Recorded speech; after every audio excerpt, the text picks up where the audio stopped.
Hello, it's Rebecca here from Precious Pages Papercraft, and I'm back today to share a layout for Bramble Fox.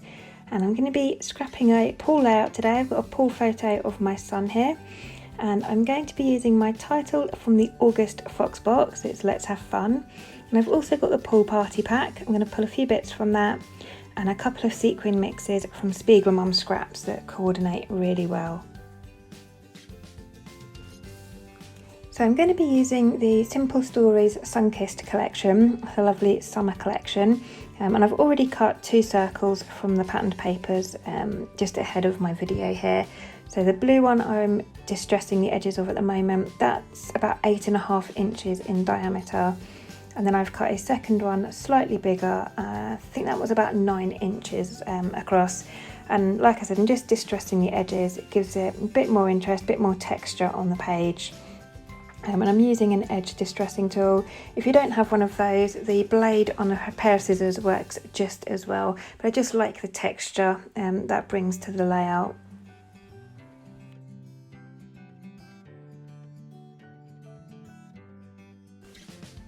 So my plan is to have the 2 circles in the centre of the page, one on top of the other there, and then I was going to build my layout within that, kind of layering it up. That plan does change ever so slightly in a minute, you'll see when we get there. But for now I've decided I want my title down on the left corner of my photo there, and I'm just pulling off the protective film off the backing of the items from the pool party pack, just having a play and seeing where I want those positioned. I absolutely love this pack. You get a couple of like inflatable flamingos, get a couple of snorkel masks, some flip-flops and some beach balls, and they've all got gorgeous etched details on them, so really super and great for those pool and beach photos you've got. So here's where I changed my mind and decide that I actually want to offset my photo to the side of the circles, and then I'm going to kind of build clusters to the top and bottom, having them follow the edge of that circle there, so it kind of builds a curved line of embellishments around my photo. So I'm pulling out some of the chipboard pieces here from the Sunkissed collection. I love that little crab, he's really cute. My son's swimsuit has got crabs on it, so he worked really well. Pulled out a swimsuit and some sunglasses as well. And then I've got this gorgeous tag paper. I love these tag papers you get in Simple Stories collections. They're always double-sided. They're just great to add a little bit of colour, just like behind a photo. So I often use them layered up behind photos. So I've just picked a couple out here. I definitely use the orange one here, but I think I change out that blue one for a different colour, just for a bit more contrast against that blue circle. But again, distressing the edges of them, as I always do. I think you'd be very hard pushed to find anything on my layouts that has not been distressed. It's just something I always do. If I don't do it, it just really stands out to me, and it bugs me until I've distressed it. So always distress my edges. And yeah, I've changed out that blue one now for a more of a kind of greeny colour, I suppose, not even turquoise. It's kind of like a mint green almost colour, and I'm going to lay out those behind my photo there. I'm not too fussed about seeing what's on the tags. I've picked them purely for the colour, so I'm going to have those layered behind there. And now I'm just flicking through the papers here, seeing if there's anything I can fussy cut from any of them to build up those clusters. I've got a lovely little kite there from the sticker sheet. I do actually bring that back in towards the end, but for now he's gone back on the sheet. And I want to add a layer of coloured paper behind my photo. So because my photo is hanging off the edge of that circle, I wanted something to kind of give it some separation from my white background. It's got a white frame around it at the moment, and it was just kind of white on white, and you couldn't really, it just wasn't sort of standing out enough for me. So by adding a layer of pattern paper behind that, it gives it a nice coloured edge there against the white background. And of course I've distressed the edges of that as well. Just getting those tags stuck in place behind my photo now. I'm going to raise this up onto foam. It's something I do quite often with my photos. Just helps them sit off the page a bit, draws your eye to them and makes them kind of the focal point of your layout. So I always use foam behind my photos, just getting all of that in place with double-sided tape ready to go. and I've decided I want to add some stitching around the edges of my circles. So I just disappear off camera to do that. I will never stitch on camera because my sewing machine and I really do not agree with each other. It quite often chews up my papers. So yeah, it would be quite comical watching me do that on camera. So I always do that off camera. And then I've stuck the blue circle on top of the orange one. I've not added any foam in between those. They're going to sit flat on my background because I'm bringing in the dimension with my perspectives and the foam behind my photos. So I don't want it too thick that it's going to cause problems in my album. So the circles have been stuck down flat. And now I'm just rebuilding all those clusters around the edges again, just trying to decide where I want things before sticking them down. So now I'm going to have a fight with my glossy accents. Always happens with me, always gets blocked. I need to get one of these stainless steel pins to sit in it to stop it getting blocked. It's one of those things that I think of every time I'm on my desk, and then I leave my desk and forget to order. So I need to get that done. But I'm just getting all my perspectives stuck in place now. Realised that the flip-flops still have the protective film on the back, so just peeling that off and getting those in place on my little snorkel. I think my snorkel has got to be my favourite thing in this collection. It's just so cute.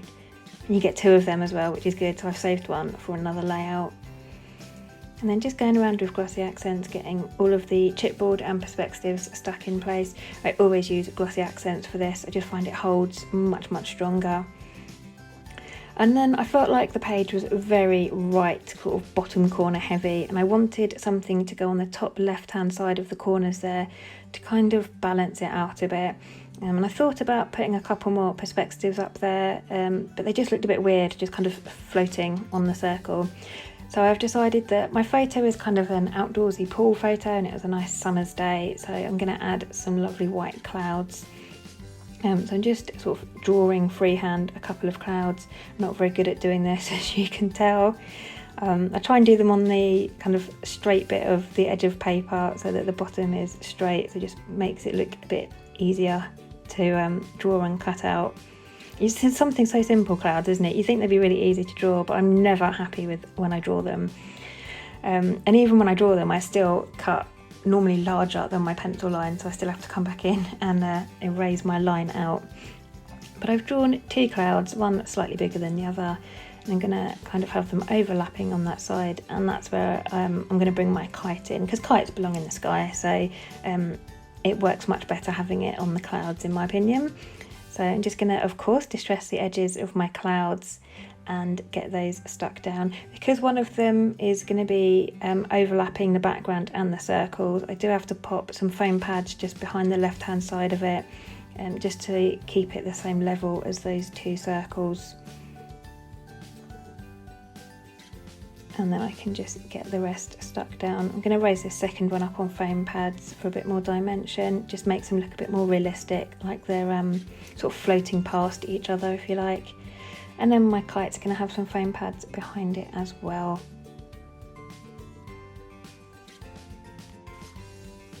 And then of course I've got some clouds, I've got a kite, got a little like sky going on up there, and of course it wouldn't be complete without a sun. So I pulled out a sun from the ephemera pack.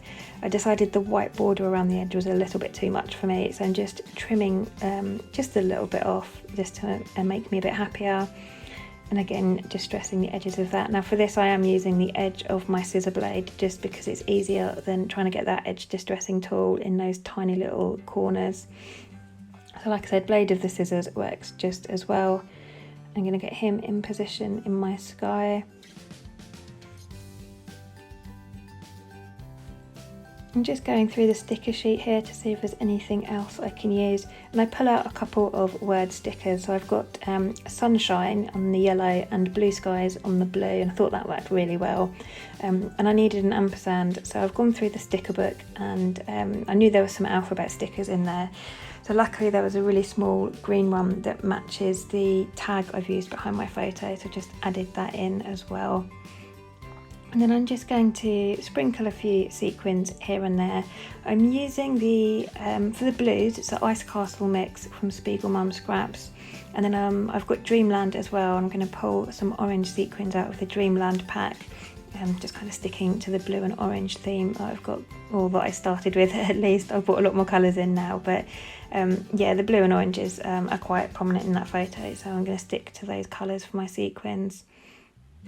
And just scattering them in around kind of little clusters of sort of, I think it's 4 or 5s in each cluster there, and again I'm going to stick those down with glossy accents to make sure they hold.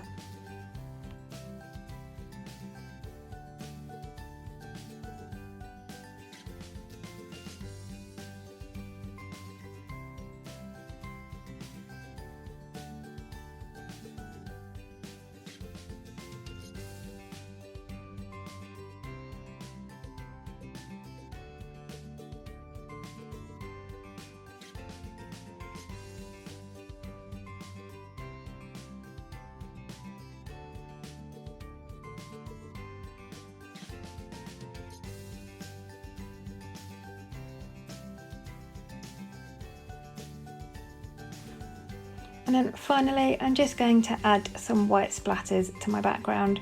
I'm using white gesso for this. I always use gesso for my splatters. I know I probably say this on all of my videos, but I just find it's more of a true white colour because it doesn't soak into the cardstock. It kind of sits on top of it and dries. So it just stays a bit whiter, I think. So I always use my white gesso for that. And that is me finished, my first layout of August. So thank you very much for joining me. Please do head over to the website and have a look. I'll leave links in the description box below to the website. So you've got the Foxbox subscription page, and I'll also leave a link to the pool party pack that I've used as well. And if you're not a member of the Bramble Fox Friends Facebook group, I'll pop a link to that below as well, so you can come over and join us. But thanks very much for watching, and I shall see you next time.